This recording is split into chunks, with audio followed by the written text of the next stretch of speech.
السلام علیکم ریڈرز، کیسے ہیں آپ سب؟ تو آج میں آپ لوگوں کے ساتھ شیئر کروں گی داغ انعام سے انجام تک کی قسط نمبر 7 از قلم سیدہ سحر سیدزادی۔ ناول اسٹارٹ کرنے سے پہلے میری آپ سب سے ریکویسٹ ہے کہ پلیز ہمارے چینل کو ضرور سبسکرائب کریں تاکہ آپ لوگوں کو ہمارے آنے والے ہر ناول کی نوٹیفیکیشن ملتی رہے۔ اب میں ایپیسوڈ اسٹارٹ کرتی ہوں۔ سارا روڈ اندھیرے میں ڈوبا تھا، چاند بھی بادلوں میں چھپائے اس کی بے چینی دیکھ کر مسکرا رہا تھا۔ اندھیرا ہر سو چھایا تھا، جس اندھیرے میں وہ اپنے اندر کی بے چینی کو تلاش کرنے کی کوشش کر رہا تھا۔ دل کی بے چینی ایک ہی عکس کا اسے ہر جگہ دکھنا، اس کے دل کے کونے میں ابھرنے والے جذبات نے سب نے شہریار ابراہیم کی ذات کو اپنے اندر قید کرنے کی کوشش کر رہا تھا، پر شہریار اس بات کو ماننے کو تیار نہیں تھا۔ اس لیے رات کے اس وقت وہ خالی سڑک پر گاڑی روکے، اس کی ہیڈ لائٹس کھولے، باہر ٹیک لگائے، سگریٹ پیتے اپنے اندر کی بے چینی کو تلاش کر رہا تھا۔ کوٹ اندر اپنی بے قدری پر رو رہا تھا، گاڑی کی سیٹ پر پڑا اپنے مالک کی حالت دیکھ رہا تھا جس کا چہرہ بے انتہا تھکا ہوا اور بے چین لگ رہا تھا۔ شرٹ کے اوپر کے 2 بٹن کھلے ہوئے تھے جس سے اس کا چوڑا سینہ واضح تھا، جبکہ ٹائی کی نوٹ ڈھیلی ہوئی تھی اور وہ دونوں سائڈ پر جھول رہی تھی۔ ہوا اس کے بال اڑاتے اسے کچھ نئے احساس سے روشناس کروانا چاہتی تھی، پر وہ شاید کچھ سمجھنا ہی نہیں چاہتا تھا۔ میں تمہیں بھولنا چاہتا ہوں، تم جو بھی ہو، میں نہیں جاننا چاہتا کہ تم کون ہو، بس میرے دل و دماغ سے نکل جاؤ پلیز۔ اس کی آنکھیں اس وقت سگریٹ پینے سے سرخ تھیں، آنکھیں سڑک پر گاڑی۔ اس نے جیسے اس طرح کہا جیسے وہ اسے سن رہی ہو اور جان کر اس کی ذات کو اپنے اندر قید کر رہی ہو۔ میں نے تمہیں کب قید کیا شہریار؟ دیکھا نہیں اس دن؟ میں تو خود ٹوٹی بکھری سی لڑکی ہوں جو اپنی ذات کو ہی بامشکل سنبھال پاتی ہے، تمہیں کیسے قید کروں گی؟ اسے اچانک ہی کہیں سے یہ آواز آئی تو وہ چونک گیا۔ اس نے اپنے ہاتھ سے سگریٹ زمین پر پھینکی اور جوتے سے مسل کر متلاشی و بے چین نظروں سے گڑیا کو تلاش کرنے لگا، مگر سڑک خالی تھی۔ کہاں ہو تم؟ یوں سامنے آؤ پلیز ایک بار، میں تمہاری ذات کو جوڑ دوں گا، میں تمہیں خود میں سمیٹ لوں گا، تمہارے ہر درد کو خود سے اپنے ہاتھوں سے چنوں گا، بس ایک بار آ جاؤ پلیز۔ اس وقت وہ اتنا بے چین تھا کہ اگر کوئی اسے دیکھ لیتا تو اسے دیوانے یا پاگل کا گمان کرتا جو خالی سڑک پر جانے کسی اس اندھیرے میں پکار رہا تھا، اپنے اندر کے درد کو آشکار کر رہا تھا، ہم راز بنا رہا تھا۔ پر آپ مجھے کیسے سمیٹ سکتے ہیں شہریار؟ آپ تو کسی اور کی امانت ہیں نا؟ اسے یہ الفاظ سنائی دیے جس پر وہ تھما۔ اسے لگا جیسے کسی نے اسے موت کے روبرو کیا ہو۔ میں کسی اور کے ساتھ کمیٹڈ ہوں۔ ہاں میں کسی اور کی امانت ہوں، ہاں میں کسی اور کی امانت ہوں، میں 2 سال پہلے کسی کو اپنے نام کے آسرے پر بٹھایا ہوں۔ کیوں یا خدا کیوں؟ وہ پہلے دھیمے لہجے میں بولا، مگر پھر اسے درد ہوا تھا اپنے ہی لفظوں سے جس پر وہ چیخا تھا، اپنی ساری طاقت لگاتے وہ چیخا تھا، جیسے خود کو یقین دلا رہا ہو کہ وہ کسی اور کی امانت ہے۔ وہ وہیں بیٹھ گیا۔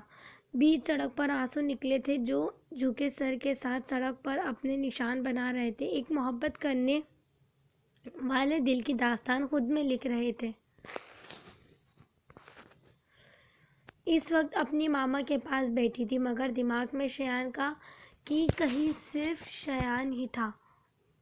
امی آپ کو معلوم ہے یہ کھانا ایسا بناتی ہے کہ میرا دل کرتا ہے روزہ رکھ لوں، واصف نے مسز عتیق سے کہا جو بیڈ پر لیٹی تھی، کمزور سے وجود کے ساتھ چہرہ کافی مرجھایا ہوا تھا۔ اس کی بات سن کر جہاں ارمین کا منہ کھلا وہیں کمرے میں سب کی ہنسی گونجی۔ مسز عتیق بھی مسکرائی تھی۔ پورے 2 سال بعد انہیں ہوش آیا تھا۔ کوما میں رہنے کی وجہ سے ان کا جسم سن تھا، مگر کچھ مہینے کی فزیو تھراپی کے بعد وہ صحیح ہو سکتی تھی، جس کی بنا پر انہیں کچھ ماہ اور ہاسپٹل میں رہنا تھا۔ امریش بھی مسکراتی مسز عتیق کے پاس بیٹھی تھی۔ مما بھائی کی تو عادت ہے میرے کھانے میں نقص نکالنے کی۔ خیر آپ کو معلوم ہے میرے میٹرک کے ایگزام ہونے والے ہیں اور میں چاہتی ہوں اس بار بھی اچھے گریڈ سے پاس ہوں۔ پھر آپ کو پتہ ہے میں میڈیکل پڑھوں گی، دیکھنا ایک دن میں ڈاکٹر ضرور بنوں گی۔ خوشی سے وہ انہیں اپنے بارے میں بتانے لگی کہ ابھی سب اس کی بات پر مسکرا ہی رہے تھے کہ اس کا موبائل رنگ ہوا جہاں بیسٹی لکھا تھا۔ کس کی کال ہے؟ ہرمین نے نمبر دیکھا تو واصف نے پوچھا۔ وہ جانتی تھی کون ہے، مگر واصف کے پوچھنے پر گھبراہٹ ضرور ہوئی تھی۔ اس نے نام سے سیو نمبر نہیں کیا تھا۔ وہ بھائی عشاء کی کال ہے، میں نے اسے بتایا تھا کہ مما ٹھیک ہو گئی ہیں۔ اب ہرمین نے اسے بتایا تو واصف نے سر ہلا دیا، جبکہ ہرمین نے کال کاٹ دی۔ پر دوسری طرف موجود شایان کا دماغ خراب ہو چکا تھا اس کی اس حرکت پر۔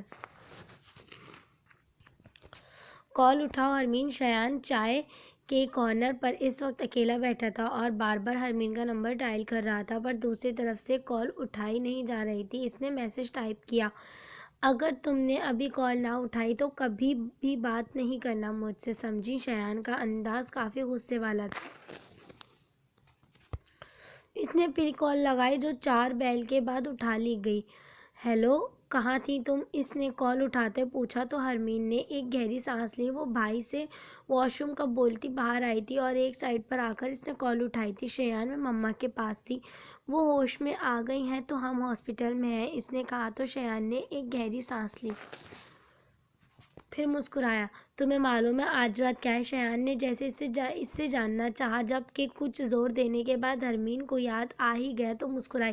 ہاں یاد ہے، آپ کو کیا لگا میں بھول جاؤں گی کیا؟ شان، اتنا خاص دن میں کیسے بھول سکتی ہوں؟ ہرمین نے کہا تو شایان نے اس سے پوچھا، میں ایک بات پوچھوں؟ جی پوچھیں، ہرمین نے جواباً پوچھا۔ تم مجھ سے کتنی محبت کرتے ہو؟ شایان نے سنجیدگی سے پوچھا تھا۔ یہ کیسا سوال ہے شان؟ آپ پر اگر آپ نے پوچھا ہے تو دنیا میں سب سے زیادہ اگر ہرمین کسی سے محبت کرتی ہے، چاہتی ہے تو وہ آپ ہیں، ہرمین نے کہا تو شایان کچھ دیر خاموشی کے بعد بولا، ٹھیک ہے میں رات کال کروں گا، تمہیں ضروری بات کرنی ہے مجھے تم سے، شایان نے کہتے بنا ہرمین کی بات سنے کال کاٹ دی، جبکہ ہرمین بس بند کال کو دیکھتی رہی۔ کچھ دنوں سے محسوس کر رہی تھی کہ شایان کچھ بدل رہا ہے، پر وہ اسے محبت اور مصروفیت جان کر اگنور کر رہی تھی۔ وہ کال سے فری ہو کر اندر آئی جہاں مسز عتیق سو چکی تھی اور عتیق صاحب بولے، ایک کام کرو تم سب گھر جاؤ، میں یہی ہوں تمہاری امی کے پاس، واصف کے ساتھ صبح ناشتہ بھیج دینا، باقی اپنی پڑھائی پر توجہ دو، ٹھیک ہے؟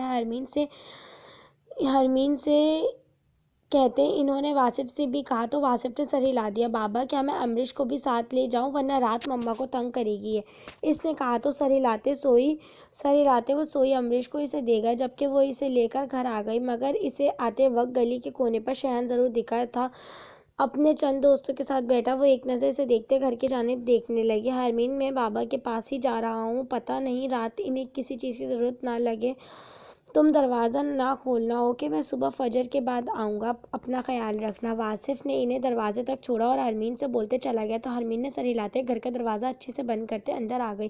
اس نے ابھی چادر اتاری تھی کہ اس کا موبائل بجا۔ اس نے دیکھا تو امریش کو احتیاط سے بیبی کاٹ میں لٹاتے خود کال سائلنٹ لگا گئی، کیونکہ انابیہ اس کے ساتھ ہی تھی اور نیند میں جھول رہی تھی۔ کچھ دیر بعد وہ انابیہ کو سلاتے پھر شایان سے بات کرنے لگی۔ رات کے 2 بج رہے تھے جب شایان نے اسے میسج کیا، پر اس کی آنکھیں پھٹی کی پھٹی رہ گئیں۔ کیا بول رہے ہیں آپ؟ اس نے جواباً ٹائپ کیا تو شایان کا پہلے غصے والا ایموجی آیا، پھر میسج آیا، تم آ رہے ہو یا میں جاؤں گی؟ میسج پڑھتے وہ ایک نظر انابیہ اور سوئی ہوئی امریش پر ڈال کر چلی گئی۔ اسے اوپر چھت کی جانب بھاگی۔ وہ جانتی تھی اگر وہ نہ گئی تو شایان ناراض ہو جائے گا، جو اسے بالکل منظور نہ تھا۔ جب وہ اوپر گئی تو اسے شایان نظر آیا، اسے دیکھتے وہ مسکرائی، ہر بار یہی ہوتا تھا، وہ شایان کو دیکھ اس کی پرسنالٹی میں کھو جاتی تھی، اسے شایان دنیا میں ہر ایک لڑکے سے اچھا اور پیارا لگتا تھا۔ آج میری برتھ ڈے ہے تو سیلیبریٹ کریں، شایان نے کہتے اپنے ہاتھ میں پکڑی کیک کی پلیٹ کی جانب توجہ دلائی، جس پر ہرمین مسکرائی اور اس نے سر ہلاتے شایان کی جانب قدم بڑھائے تو وہ دیوار پر پلیٹ رکھتے ایک لگی کینڈل جلانے لگا، اور پھر ہرمین کے آتے شایان نے اس کی جانب دیکھا اور محبت سے اس کا ہاتھ اپنے ہاتھ میں تھامے کیک کٹ کیا۔ ہرمین کے ہاتھ کانپ رہے تھے جو بخوبی شایان کو محسوس ہو رہا تھا۔ شایان نے کیک کا ایک ٹکڑا ہرمین کے منہ میں ڈالا اور پھر اسے کھلاتے خود نے ایک بائٹ کھائی۔ اس نے ہرمین کا ہاتھ اب تک نہیں چھوڑا تھا۔ کافی دیر شیان نے اس سے باتیں کی، پھر ہرمین نے اسے جانے کا احساس دلایا تو وہ ایک گہری سانس بھر گیا، جس پر ہرمین مسکرائی۔ وہ جانتی تھی کہ شیان ابھی جانا نہیں چاہتا۔ وہ دونوں دیوار کے ساتھ ہی کھڑے تھے۔ پہلے مجھے میرا گفٹ تو دو، شیان نے کہا تو ہرمین نے اسے چھوٹی آنکھیں کر کے دیکھا۔ کیا مطلب؟ کل آپ نے مجھے منع کر دیا تھا کہ مجھے کچھ نہیں چاہیے تو پھر؟ ہرمین نے کہا تو شیان نے مسکراتے اسے دیکھا۔ ہاں کہا تھا، مگر مجھے اب ایک کس چاہیے، اس نے کہا تو ہرمین اس سے 2 قدم دور ہوئی۔ یہ کیا بول رہے ہیں؟ وہ گھبرائی تھی۔ یار کیا ہو گیا؟ گال پر ایک کس دے دو بس، شیان نے معصوم چہرہ بناتے کہا تو ہرمین نے اسے غور سے دیکھا۔ اس کے دل میں آئی کہ وہ منع کر دے، مگر اس کی معصوم صورت اور خواہش دیکھتے ہی وہ جھجکتے بولی، اوکے پر آپ آنکھیں بند کریں اپنی۔ اس کی بات سن کر شیان نے فوراً آنکھیں بند کی اور اپنا فیس موڑا۔ اس کی اس حرکت پر مسکراتی ہرمین نے اپنی آنکھیں بند کی اور اس سے کچھ قریب آئی اور گال پر اپنے لب رکھنے لگی، مگر شیان جو کافی دیر سے اس کی کس کرنے کا انتظار کر رہا تھا، اپنی آنکھیں کھولتے چہرہ سیدھا کیا، جس پر نظریں فوراً ہرمین کے کانپتے لبوں پر گئیں۔ اس کے لب پر مسکراہٹ آیا اور وہ فوراً آنکھیں بند کرتا اپنے لب اس کے لبوں پر رکھ گیا۔ ہرمین اپنے لبوں کو قید پاتے فوراً آنکھیں کھول گئی، مگر شیان شاید مدہوش ہو چکا تھا، اس لیے اپنی پیاس بجھانے کی کوشش میں دور کرتی ہرمین کے کندھے سے ایک ہاتھ گزار کر سر کو پکڑے تھا تو دوسرا ہاتھ اس کے کمر پر رکھے خود سے جوڑ چکا تھا۔ کافی دیر بعد اس نے اس کے لبوں کو آزادی بخشی، جس پر ہرمین نے اپنے دونوں ہاتھوں سے اپنے ہونٹ رگڑنے کے انداز میں صاف کیے۔ اس کے پیروں میں جیسے جان ہی نہیں تھی۔ ہرمین جو غصے سے شیان کو کچھ کہنے ہی لگی تھی، ایک بار پھر اپنے ہاتھ سے اس کا سر اپنی جانب جھکاتے اور اس نے لب اس کے لبوں کے ساتھ جڑ گیا۔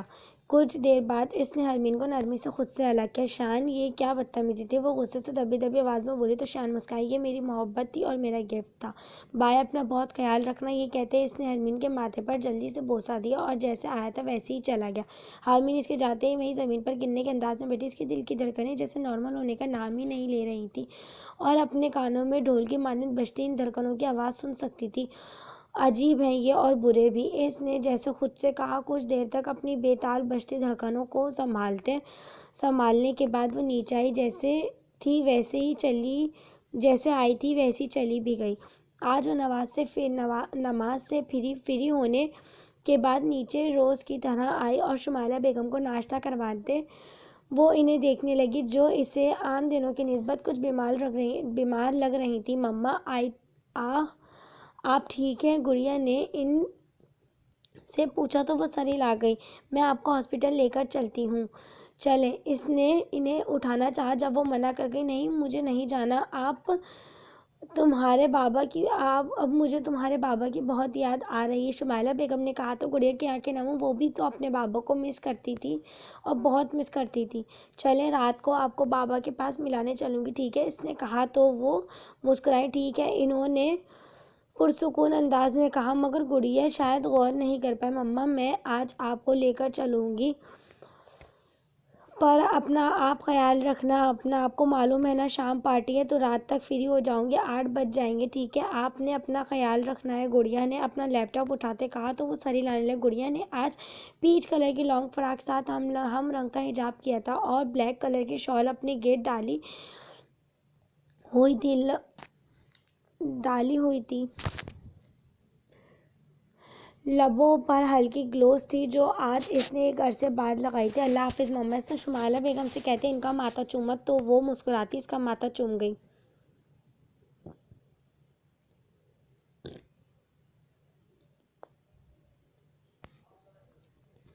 اللہ تمہیں سکون اور خوشیوں سے نوازے اور ہر غم برداشت کرنے کا حوصلہ دے۔ آج پہلی بار انہوں نے اسے جاتے وقت دعا بھی دی تھی، جس پر وہ مسکرائے چلی گئی اور شمائلہ بیگم نے اس کی پیٹھ دیکھتے اپنی آنکھیں صاف کیں۔ وہ رات کافی دیر سے گھر آیا تھا اور شہروز اس کا مرجھایا چہرہ، ساتھ سرخ و سوجی آنکھیں دیکھ پریشان تھا۔ اس نے پوچھا بھی، جس پر وہ بنا کوئی جواب دے کمرے میں چلا گیا۔ اب صبح اس کی آنکھ لیٹ کھلی تھی، اسے کسی نے اٹھایا بھی نہیں تھا۔ وہ 2 بجے اٹھا تو گھڑی دیکھ چونکا اور فوراً دوڑتے واش روم میں بندھا۔ کچھ دیر بعد وہ بلیک کلر کے 4 پیس سوٹ میں تیار تھا۔ شام میں پارٹی تھی، اسے جلدی سے اپنے بال جیل سے ایک طرف سیٹ کیے، پھر خود پر پرفیوم اسپرے کیا۔ ایک ہاتھ میں برانڈی کی مینز واچ پہنے ایک نظر خود پر دیکھتا وہ مڑنے لگا مگر رک گیا۔ اس کی نظریں اپنی آنکھوں پر گئیں جو ہلکی سی سرخ تھی۔ کاش میں اپنے دل کی بیماری کا علاج ڈھونڈ سکوں، شہریار نے خود سے کہا اور جلدی سے اپنے موبائل کو اٹھاتے نیچے آیا۔ جلدی جلدی کرتے وہ بھی 3 بجا چکا تھا مگر پھر بھی وہ وقت سے پہلے پہنچ سکتا تھا پارٹی میں۔ ابھی وہ لاؤنج میں داخل ہوا ہی تھا کہ اسے شہروز کے ساتھ جس شخص کی آواز آئی اس کے چہرے کا رنگ اڑا۔ وہ جانتا تھا اگر حمزہ یہاں ہے تو وہ اس کے دل کا حال ضرور جان جائے گا جو وہ پچھلے 1 ماہ سے خود تک سے چھپا رہا تھا۔ حمزہ تمہیں سچ میں اندازہ نہیں ہے کہ شہریار کس بات سے ڈسٹرب ہے؟ کیوں رات کو اتنی لیٹ آیا؟ کہاں تھا؟ جانتے بھی ہو اس کی حالت دیکھ مجھے لگ رہا تھا وہ رویا ہو۔ کیا بات ہے آخر؟ اس نے تمہیں کچھ کہا ہے؟ پلیز مجھے بتاؤ، میں رات سے پریشان ہوں، بابا کو بھی نہیں بتا سکتا، نہ ہی ماما سے شیئر کر سکتا ہوں، اور اس سے پوچھو تو وہ کوئی جواب نہیں دیتا۔ بھائی سچ میں مجھے کوئی اندازہ نہیں ہے مگر پریشان نہ ہو، میں معلوم کرتا ہوں کہ کہاں وہ مجھ سے بھی پورے مہینے سے نہیں ملا۔ وہ حمزہ نے جواباً کہا ابھی وہ سو رہا ہے، شہروز نے کہا مگر یہ بات سنتے شہریار لاؤنج میں داخل ہوا۔ خود کو اسے سنجیدہ کرنے اور تاثرات چھپانے کی کوشش کی تھی جس میں وہ کچھ حد تک کامیاب بھی رہا تھا۔ ارے حمزہ تو یہاں، اور بھائی آج آپ نے کیوں مجھے لیٹ کروا دیا؟ جانتے ہیں آج امپورٹنٹ میٹنگ ہے میری، اس نے ایک ساتھ دونوں سے کہا۔ ساتھ میں حمزہ کا ہاتھ پکڑتے اٹھا۔ چل تو میرے ساتھ، اس نے کہا اور شہروز جو اسے غور سے دیکھ رہا تھا فوراً بائیں کہتے باہر نکل گیا۔ جاری ہے۔